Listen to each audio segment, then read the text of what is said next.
The day you become a millionaire, nothing happens. No phone call, no certificate in the mail, no stranger shakes your hand. You log into the same account you have checked 1,000 times before, and a number that used to start with a 9 now starts with a 1 and has 6 zeros behind it. The coffee tastes the same. The morning looks the same. And that quiet, almost anticlimactic moment is one of the strangest things about the most famous number in personal finance. Because while nothing happened on the surface, underneath, almost everything just changed. A line most people chase their entire lives and never cross. You just crossed it. Here is exactly what quietly switches on the day you reach $1 million. Here is what you will understand by the end of this video. 6 things become true at $1 million that $500,000 only pointed toward. The first is the big one, the one the whole milestone is secretly built on. Work officially becomes optional. Not easy to walk away from, not free of consequences, but, for the first time, mathematically optional. The second is that your money now earns a full salary on its own, an income that rivals what a typical household earns by going to work all year. The third is that the second million is almost automatic. The hardest dollar you will ever make is behind you. The fourth is an identity shift that nobody warns you about. You will almost certainly feel less rich than you actually are. The fifth is the quiet flip where time, not money, becomes the scarcest thing you own. And the sixth is the one that reaches past your own life entirely. At $1 million, your money can outlive you. These are not someday things. The day the number turns over, they are already true. Let me show you. There is one idea that explains why $1 million feels different from every milestone before it. 500,000 was the point where your money started outgrowing you. $1 million is the point where your money can replace you. To see why, you need one simple concept, and it is the single most important number in the entire financial independence world. It is called the 4% rule. Decades ago, researchers asked a very practical question. If you retire and start living off your investments, how much can you safely pull out each year without running out of money over a long retirement? They ran the historical numbers across every market condition, crashes, booms, decades of inflation, and they landed on a rough, durable answer. If you withdraw about 4% of a diversified portfolio in your first year and then adjust that amount for inflation each year after, your money has historically lasted 30 years or more. In many cases, it did not just last. It grew. Now apply that to $1 million. 4% of $1 million is $40,000 a year. That is $40,000 every year, adjusted upward for inflation, that you can draw from your portfolio with a strong historical expectation that the money outlives you rather than the other way around. Sit with that. $40,000 a year, potentially for the rest of your life, without earning another paycheck. For a large share of households, that single number covers the essentials, or comes close enough that part-time work or a paid-off house closes the gap entirely. That is the line. Below $1 million, financial independence is a direction you are heading. At $1 million for the first time, it is a place you are actually standing on. Work does not become unnecessary overnight, and most people keep working for years after they cross it. But the relationship changes completely. You are no longer working because the math forces you to. You are working because you choose to. And that single shift, from have to choose to, is what the entire $1 million milestone is really about. Unlock number 1. Work becomes optional. I want to be precise about what that does and does not mean, because this is the unlock people most often misunderstand. It does not mean you should quit your job the morning the number turns over. For most people, a single million is enough to make work optional, but not enough to make it irrelevant. $40,000 a year is real freedom, but it is not unlimited freedom. The point is not that you stop working. The point is what happens inside you when work stops being mandatory. Think about what every paycheck has carried up to now. Underneath the salary was always a quiet, non-negotiable pressure. You need this. The mortgage, the groceries, the insurance, all of it depended on the next deposit landing. That dependency shapes everything. It shapes whether you speak up in a meeting. It shapes whether you tolerate a bad manager. It shapes how trapped you feel on a Sunday night. The job is not just income. For most of your life, it is survival. At $1 million, the survival layer quietly detaches. Your portfolio can now cover the basics on its own. Your job stops being the thing that keeps you alive and becomes the thing that accelerates a plan that is already, by itself, viable. And that changes how the job feels in your hands. A difficult boss is now a choice, not a sentence. A toxic role is now something you can leave even before the next thing is lined up because the floor will hold you. A risky idea you always wanted to try, the business, the pivot, the move, becomes survivable because failure no longer means catastrophe. It means dipping into a foundation that is built to refill itself. Most millionaires keep working, but they work differently. They negotiate harder because they can walk. They take better risks because the downside is cushioned. They tolerate less because tolerance is no longer the price of survival. The paycheck stops being a leash and becomes a tool. That is unlock number 1, and everything that follows sits on top of it. Unlock number 2. Your money now earns a full salary, a real one, the kind a person earns by working all year. Let me show you the math because it is genuinely striking the first time you see it. $1 million invested at a long-run average return of 7% generates roughly $70,000 a year. $70,000. That is in the neighborhood of what a typical household in the United States earns from working, except your $1 million earns it without commuting, without meetings, without a manager, and without aging by a single day. Now compare that to where you started. At $100,000, your money earned about $7,000 a year. Helpful, but not life-changing. At $500,000, it earned around $35,000, a serious part-time income. At $1 million, it earns a full one. You have in effect hired a tireless, invisible worker who shows up every single day, never asks for a raise, never takes a holiday, and produces a middle-class income out of thin air. And here is the part that compounds the effect. Literally. That invisible worker does not just earn $70,000 and stop. If you do not spend those earnings, they get added to the portfolio, and next year, the worker earns on a slightly larger base. The salary your money earns rises every year you leave it alone. It is a worker who gives itself raises.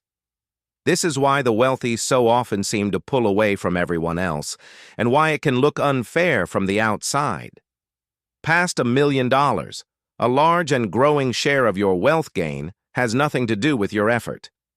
Two people can work identical jobs for identical pay. The one who crossed $1 million a decade earlier now has a second full income arriving in the background that the other simply does not have. Not because they worked twice as hard, but because they got their money to the size where it started working as hard as they do. That is unlock number 2.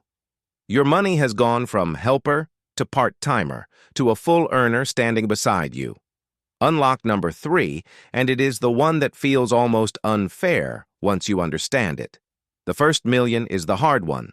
The second million is nearly automatic. There is an old saying among investors that the first million is the most difficult, and the math is brutally honest about why. To build your first million from zero, you had to fight on every front. You had to earn the income, resist the spending, survive the market crashes that tested your nerve, and keep contributing through years when the balance barely seemed to move. Compounding helped at the end, but for most of that climb, you were the engine. You dragged that number up the hill mostly by hand. The second million is a different animal entirely. Remember the rule of 72. Divide 72 by your return rate to estimate how many years it takes your money to double. At 7%, that is about 10 years, which means $1 million with not a single new dollar added becomes $2 million in roughly a decade, purely on its own. Read that again. You spent, what, 15, 20, maybe 25 years assembling the first million, and the second one can arrive in 10, while you do nothing but leave it alone. The first million was earned. The second million is simply waited for. This is the steep part of the curve everyone talks about and almost nobody reaches, because most people never assemble a base large enough to feel it. A 7% return on a small balance is a rounding error. A 7% return on $1 million is $70,000, an amount large enough that it visibly moves the entire number, year after year, faster than you could ever push it by saving. And it keeps accelerating. 2 million doubles toward 4. The same compounding that felt invisible when you started now does the heavy lifting you used to do by hand. The cruel irony of wealth is that it is hardest exactly when you have the least and easiest exactly when you have the most. You just reach the side of that equation almost nobody gets to stand on. That is unlock number 3, unlock number 4, and this one is psychological, not mathematical.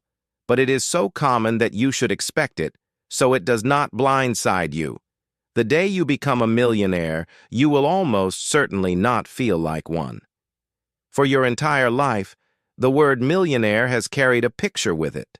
Mansions, yachts, private jets, a life with no limits. So you cross $1 million in net worth, you look up from the screen, and your actual life looks nothing like that picture. You are in the same house, you drive the same car, you still flinch at the price of groceries. And a strange, deflating thought arrives. Is this it? This is what all of that was for? Here is what is actually happening. The cultural image of the millionaire was minted generations ago, when $1 million was a vastly larger fortune than it is today. The word never updated for inflation, but reality did. $1 million today is not unlimited wealth. It is something quieter and frankly more valuable. It is security. It is options. It is the work optional line we just talked about. It is a foundation, not a fantasy.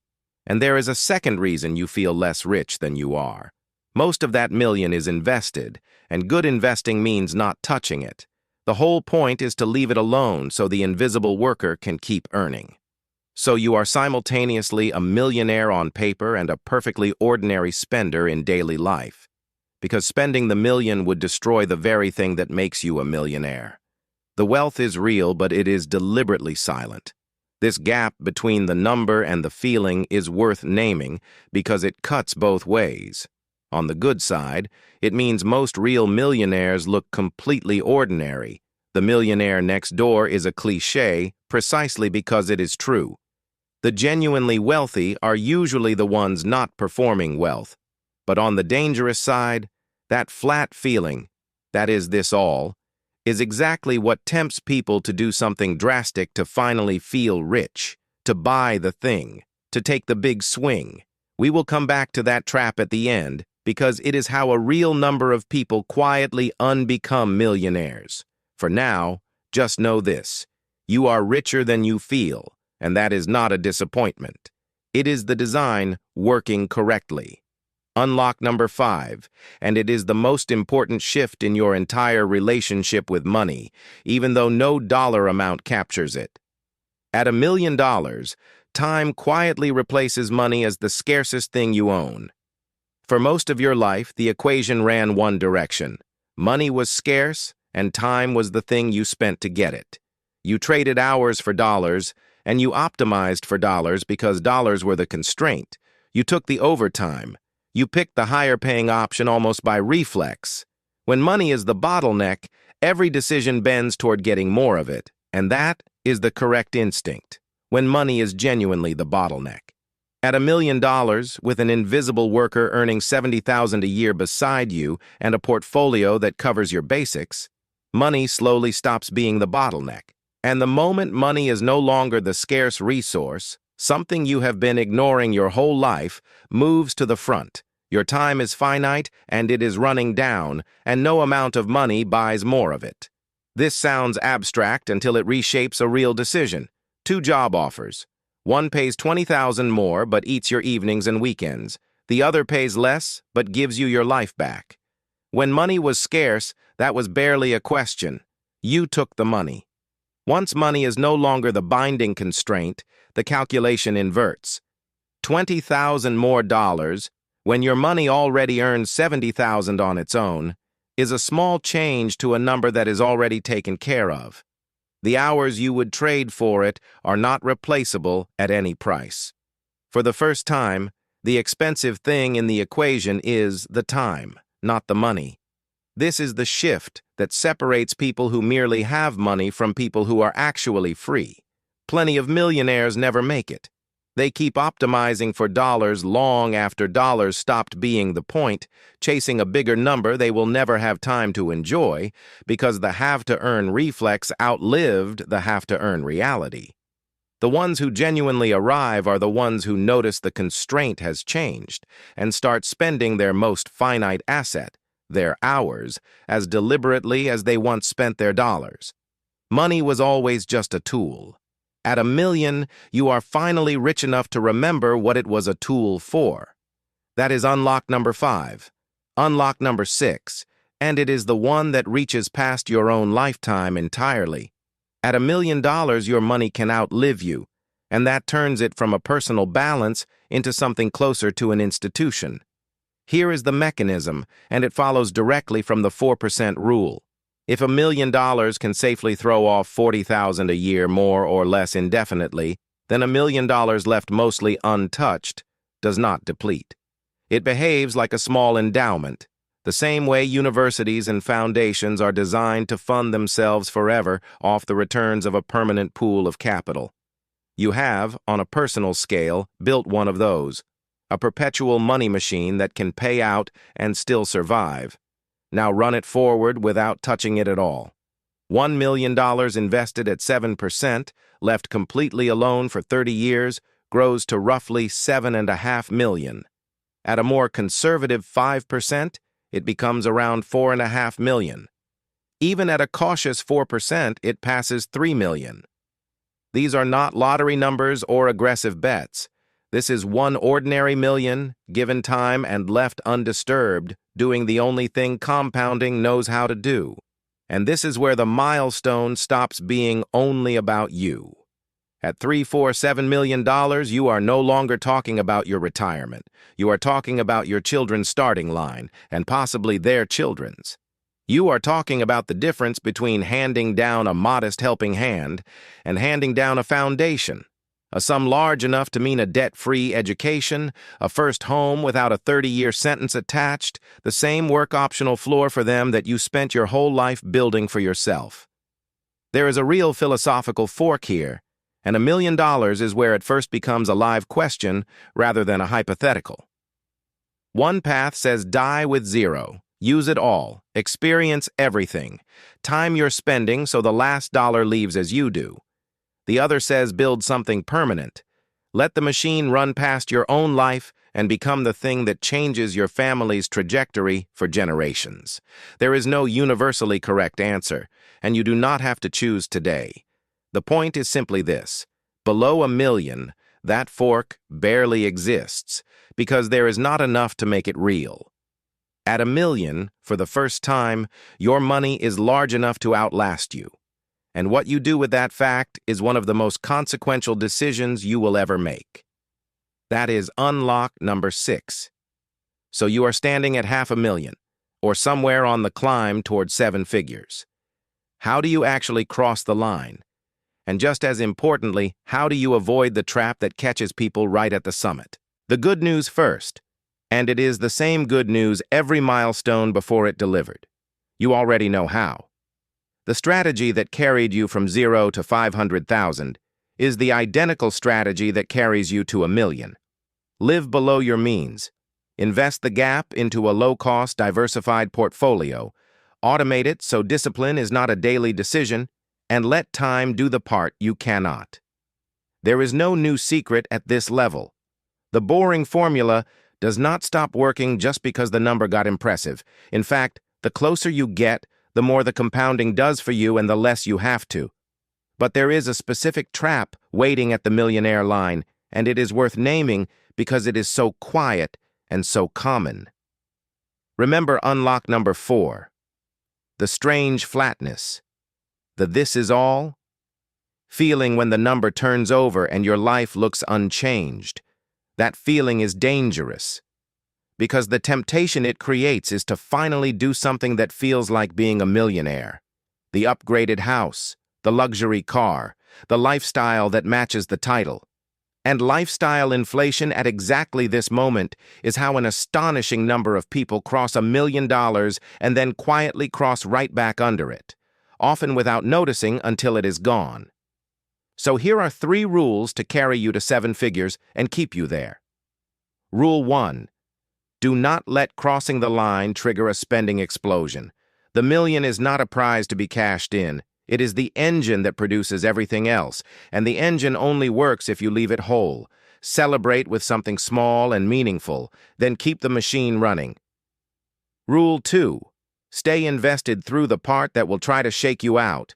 Somewhere between here and $1 million, the market will fall hard, 20, maybe 30%, and on a balance this size, that is a paper loss large enough to make your stomach drop. The instinct to sell, to protect, to wait for calm will be overwhelming precisely because the numbers are finally big. Do not. The people who reach $1 million are not the ones who dodged the crashes. They are the ones who sat through them and kept buying. Rule 3. Keep it boringly simple. The bigger the number gets, the louder the voice that says you should be doing something more sophisticated with it. Exotic strategies, concentrated bets, clever moves worthy of the size. Ignore it. $1 million was built by an ordinary process repeated for an extraordinary length of time, and that exact same ordinary process is what turns it into 2 and 4 and more. Do not get clever at the finish line of the thing simplicity built. $1 million is not the end of the road. It is the on-ramp to a different highway, the first milestone where your money is fully capable of carrying you instead of the other way around. Protect it. Stay out of its way. And let the most powerful force you have ever had on your side keep doing its work. $500,000 was where your money outgrew you.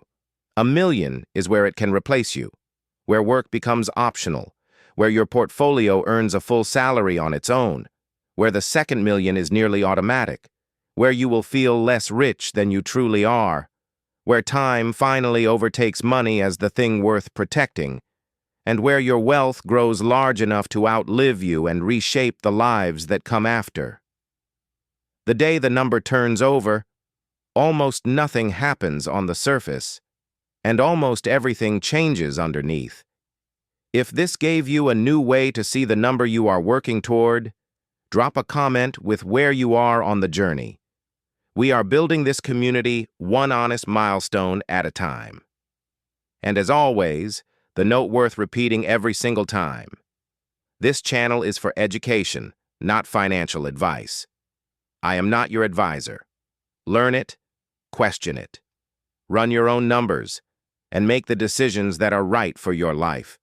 I will see you in the next one, where we go one step further to $2 million, and the surprising way the game changes when the first million stops being the goal and starts being the foundation.